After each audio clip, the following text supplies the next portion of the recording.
Hello guys, welcome back to my channel. Welcome to Finance Market. Welcome to another video. Guys इस video के अंदर yes bank से जुड़ी हुई एक आपको अपडेट देना चाहूँगा। आपको बताना चाहूँगा Q2 के नतीजे यस बैंक की तरफ से रिलीज़ कर दिए गए हैं। उसी के बारे में आपसे कुछ बातें फिर से करने जा रहा हूँ, क्योंकि कल की वीडियो के अंदर कुछ पॉइंट्स मुझसे छूट गए थे क्योंकि मेरे पास डेटा नहीं था सफिशिएंट।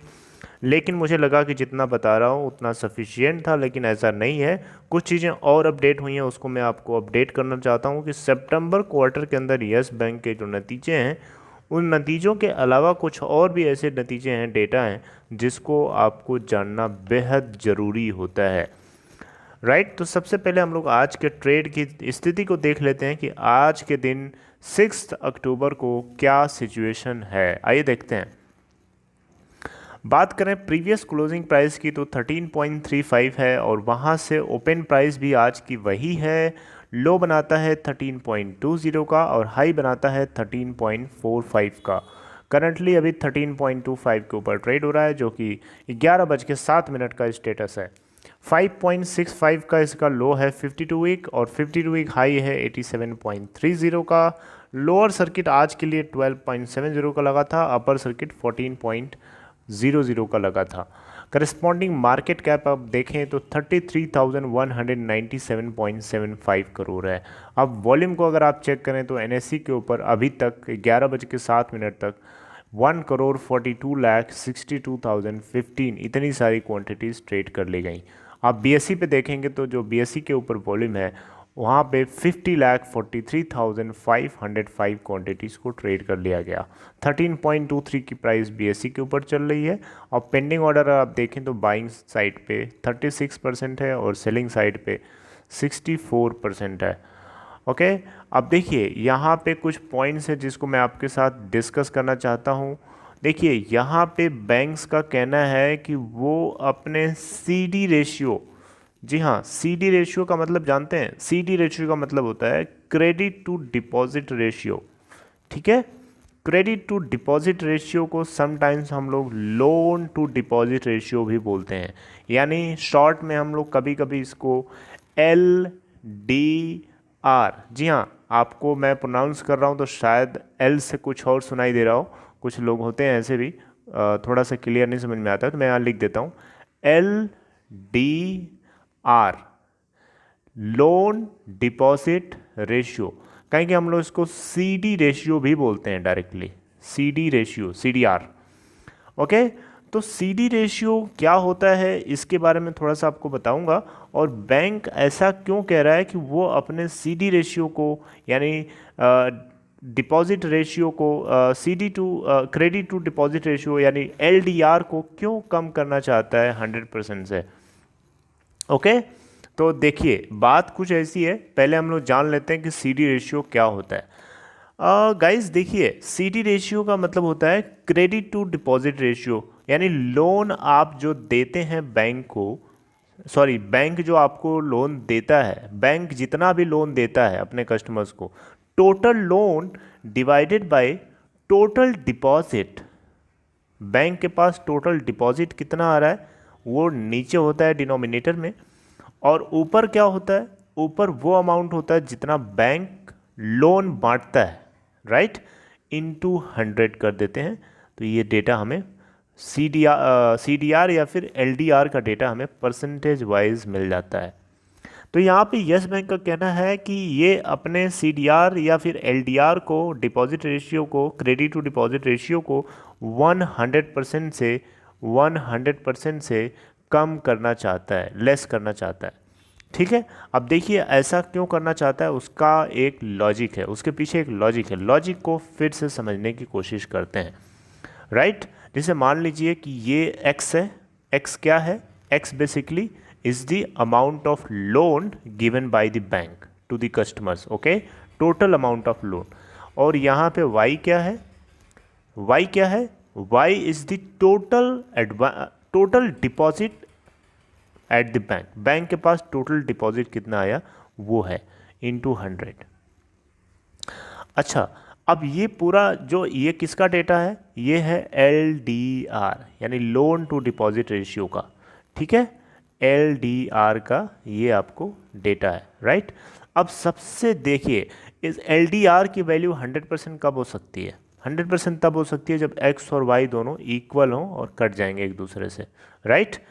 लेकिन आप एक बात बताइए कि यहाँ पे x और y इक्वल हो जाएंगे, उसका क्या मतलब है? उसका मतलब आप जानते हैं? उसका मतलब ये हुआ कि बैंक के पास जितना लोन आ रहा है, ठीक है, सॉरी, जितना डिपॉजिट आ रहा है वो पूरा का पूरा उतना उतना दो लोगों को लोन बांट दे रहा है।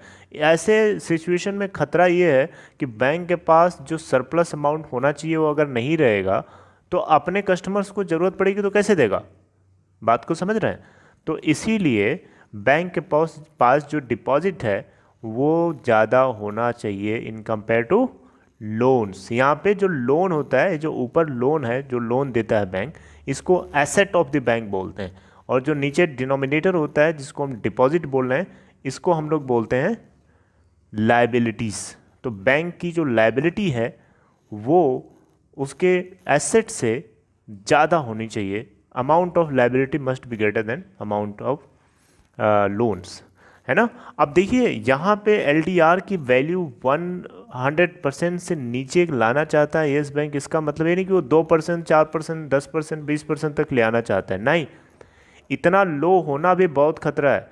आपको LDR और CDR के ऊपर नेक्स्ट वीडियो में आपको अपडेट कर दूंगा। बस अभी आप इतना जानिए कि बैंक जो है CDR को अपना कम करना चाहता है ताकि वो अपने एसेट और लायबिलिटी इक्वेशन को बैलेंस करके रख सके, ताकि उसके कस्टमर्स को अगर कोई कैश देना पड़े तो उसको कोई दिक्कत ना हो, राइट। तो यस बैंक की तरफ से ऐसा एक्सपेक्टेशन करी जा रही है कि वो अपने CDR को यानी CD रेशियो को 100% से डाउन करना चाहता है बाय मार्च 2021। जी हाँ, 2021 में नेक्स्ट फिजिकल ईयर जो स्टार्ट होगा उसके पहले पहले ये अपने CD रेशियो को 80 to 90% के बीच में लाना चाहता है, ऐसा यस बैंक की तरफ से कहा गया।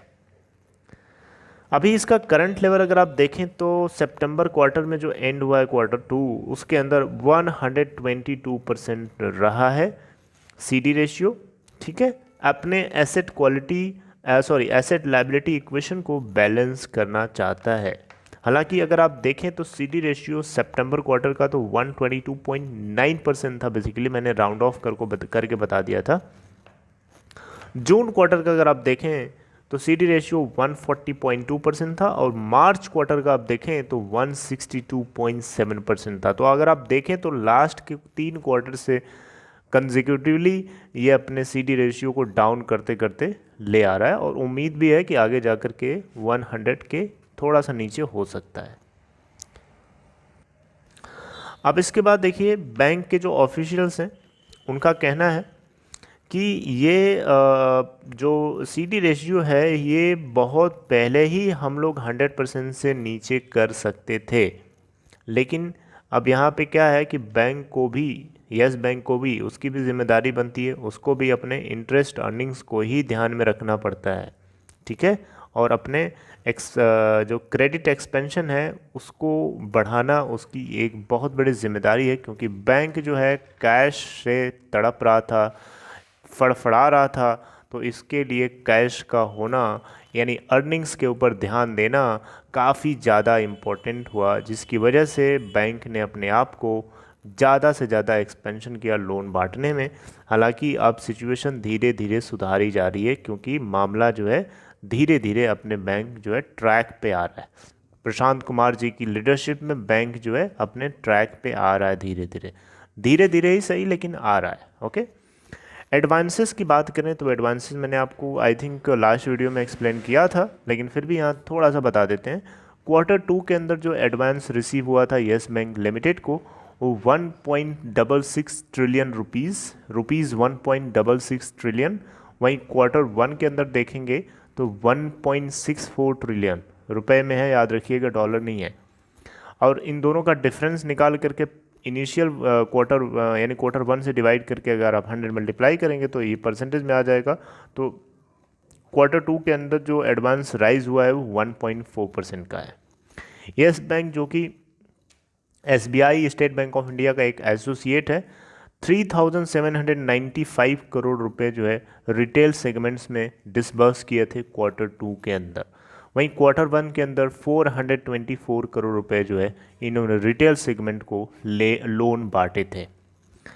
अब 6 मंथ्स के पीरियड की अगर हम बात करें, 6 मंथ्स मतलब कौन कौन, अप्रैल के आगे से स्टार्ट, यानी अप्रैल के पीछे नहीं जाना है, अप्रैल, मई, जून, जुलाई, अगस्त, सितंबर, इन 6 मंथ की अगर मैं बात करूं तो इन 6 मंथ में जो बैंक है यस बैंक, इसकी जो लोन बुक है उसमें श्रिंक हुई है, उसमें श्रिंकनेस आई है 2.7% की, ठीक है, 2.7% से श्रिंक कर गई है उसकी लोन बुक